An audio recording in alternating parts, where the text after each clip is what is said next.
Շնորհակալություն, հարգելի պարոն փոխվարչապետ, հարգելի գործընկերներ, ձեզ եմ ներկայացնում եկամտային հարկի տարեկան հաշվարկում հայտարարագրման ոչ ենթակա, նվազեցվող, այսինքն չհարկվող եկամուտների տեսակներ եւ շերմեր սահմանելու մասին Հայաստանի Հանրապետության կառավարության որոշման նախագիծը։ Նախորդ տարի հարկային օրենսգրքում կատարվել են փոփոխություններ եւ էականորեն պարզեցվել է ֆիզիկական անձանց եկամուտների հայտարարագրման համակարգը։ Ներդրվել է հայտարարագրերի ինքնաշխատ ներկայացման համակարգ։ Մասնավորապես, հայտարարագիրը նախալրացնում է հարկային մարմինը իր մոտ առկա տեղեկատվության հիման վրա։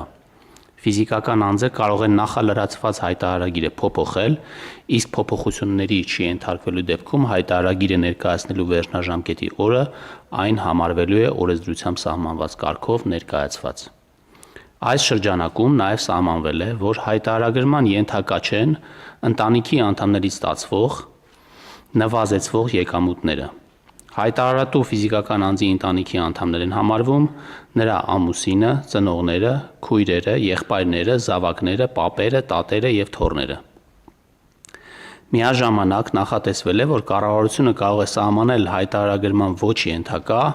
այլ եկամուտների տեսակներ կամ շեմեր, այս դեպքում խոսքը արդեն ոչ ընտանիքի անդամներից ստացվող եկամուտների մասին է։ Ներկայացված նախագծով առաջարկվում է սահմանել հայտարարագրման ոչ ենթակա նվազեցվող եկամուտների տեսակներ եւ շեմեր։ Մասնավորապես, առաջարկվում է սահմանել, որ հայտարարագրման ենթակա չեն ստացվող վարկերի գումարները առանց գումարային սահմանափակման, ընտանիքի անդամ չհամարվող ֆիզիկական անձանցից մինչև 1 միլիոն դրամը միանվագ ստացվող փոխառությունների գումարները, ոչ առևտրային կազմակերպություններից միանվագ մինչև 1 միլիոն դրամը ներառյալ անհատուց ստացվող ակտիվները, ժառանգության եւ նվիրատվության կարգով ընտանիքի անդամ չհամարվող ֆիզիկական անձանցից միանվագ մինչև 1 միլիոն դրամ արժեքով ստացվող գույքը եւ դրամական միջոցները եւ այլն, այսինքն ամբողջ ցանկը հավելվածով նրանք, որոնք հայտարարագրման ենթակա են եւ որոնք ենթակա չեն, որոնք ունեն շեմեր, սահմանվում է հավելվածով։ Այսքանը խնդրում եմ հաստատել։ Ժառանգությամբ ստացված դրամական միջոցները հասկանալի է, բայց գույքը լավ չհասկացա, պարոն նախարար, կներեք էլի մի հատ բարձաբանեք։ Սովորաբար ժառանգությամբ ստացված գույքը նաև ստացողի գնահատմամբ, որ գնահատվում եւ հայտարարագրվում է։ Այդտեղ եթե անշարժ գույքի մասին խոսք գնա մոտարկված արժեքը դեր ունի, թե անձը ինքնուրույն է գնահատում։ Ինքնուրույն գնահատում է։ Շատ լավ։ Հիմա պարոն նախարար, սա բավականին պարզեցնում է, չէ, իրավիճակը եւ լրացման կանոնները, ու ավելի հասկանալի մատչելի է դարձնում։ Սա շարունակությունն է այն փոփոխությունների, պարոն Գրիգորյան, որ մենք բախվել ենք անցած տարվա ընթացքում եւ մենք փորձել ենք հնարավորինս պարզեցնել, հնարավորինս հայտարարագրերի լրացման ընթացքը դարձնել ինքնաշխատ։ Իհարկե հասկանում ենք նաեւ, որ սա որոշակիորեն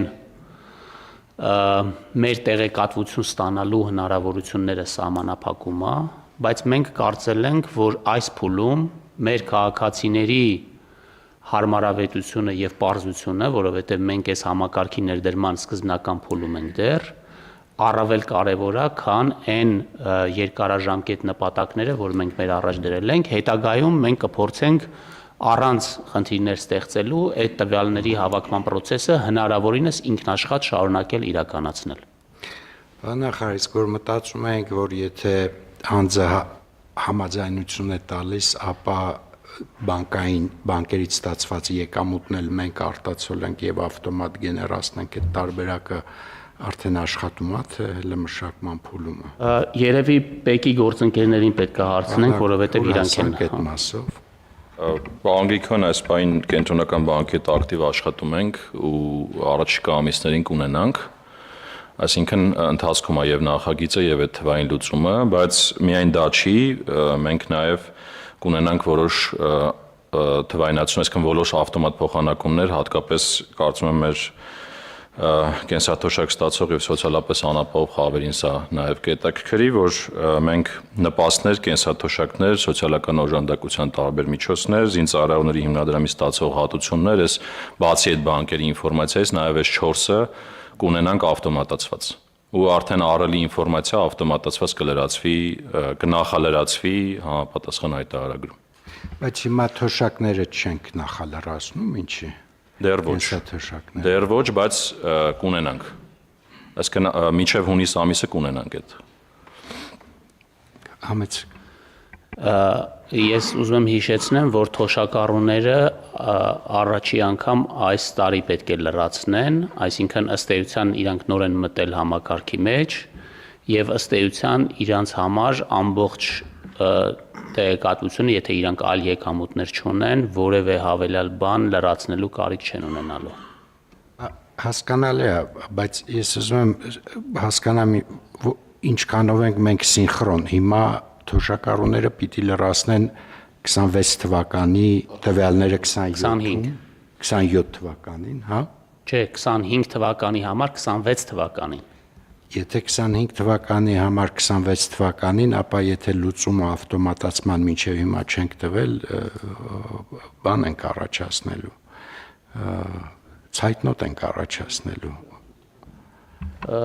Ես չեմ կարծում, որ լուծվի։ Այդպիսի խնդիր չկա, պարոն Գիգոյան, որովհետև ուզում եմ հիշեցնել, որ մենք 2 տարի անցումային շրջան սահմանեցինք նոյեմբերի 1-ը միջև վերջնաժամկետ սահմանելով հենց այդ նպատակով։ Այսինքն մենք մինչև նոյեմբերի 1-ը թոշակառուների վաստակի ավտոմատացում, այսինքն կօգտվենք մեր աղբյուրներից։ Այո, իրենք կարող են հանգիստ նույնիսկ սպասել այդ լուծումները կլինի, դա կնախալրացվի, հետո կմտնեն կտեսնեն այդ ամբողջը ավտոմատ լրացված։ Այդ լուծումները, պարոն Հակոբյան, պարտադիր պետք է լինի։ Դա ֆիքսացիա Եթե մինչև նոյեմբերի 1-ը դա չունենանք եւ մեր հարգարժան թոշակառուներին ասենք մտեք լրացրեք հայտարարագրեր, դա կլինի նախ իրացիոնալ եւ երկրորդը կլինի մեծ անհարմարություն եւ մենք պիտի նման բան իմ կարծիքով թույլ չտանք։ Բացի թոշակներից էլ ինչներ, որ մենք որպես պետություն տվյալ ունենք, բայց ավտոմատացման խնդիր պիտի լուծենք, որ ավտոմատ գեներացվի։ Դե բանկերի մասին խոսեցինք, ես նշեցի այլ հարց։ Նպաստ սոցիալական օժանդակության տարբեր ծրագրերով ստացվող միջոցները, զինծառայողների հիմնադրամից ստացվող հատուցումները, այս սրանք բոլորը կլինեն եւ հանգիստ մինչեւ նոյեմբերի 1-ը լինելու են։ Մեր առաջի կիսամյակի առաջնահերթությունների մեջ հստակ ֆիքսված է ու այդ լուծումները կունենանք բավական շուտ, պարոն Գրիգորյան։